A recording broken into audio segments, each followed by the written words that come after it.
ఇలాంటి ఒక ఈవెంట్ ని ఆర్గనైజ్ చేసినందుకు వంశీ గారికి థ్యాంక్ యూ అయితే చెప్తున్నాను. And congratulations to all the award winners. చాలా మంది ఇంకా ఆపర్చునిటీస్ కోసం ఎదురు చూస్తున్నారు. అండ్ వేల మంది స్టూడెంట్స్ పాస్ అవుట్స్ వస్తున్నారు కాలేజెస్ నుండి ఎవ్రీ ఇయర్. ఇంజనీరింగ్, మెడిసిన్, రకరకాల బ్యాక్గ్రౌండ్స్ నుంచి ఎంతో మంది బయటకు వస్తున్నారు. బట్ ఆపర్చునిటీస్ అనేది లిమిటెడ్ ఉంటున్నాయి, జాబ్స్ అనేది లిమిటెడ్ ఉంటుంది. బట్ మీరు ఎంచుకున్న ఫీల్డ్ అనేది అన్లిమిటెడ్. ఎవరికైనా ఆపర్చునిటీస్ అనేది రెడీగా ఉంటే మీరు స్టార్ట్ చేస్తే ఉన్న మందికే తెలుస్తుంది. కొంతమందిని ఆపర్చునిటీ గ్రాప్ చేసుకుంటున్నారు, కొంతమంది మాత్రం చేయించుకోలేకపోతున్నారు. మీకు అందరికీ ఉంది content creator job. You are not jobless.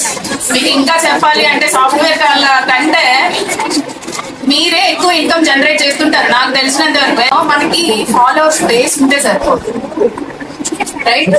దానికి తగ్గ మానిటైజేషన్ మీరు చేసుకోగలరు.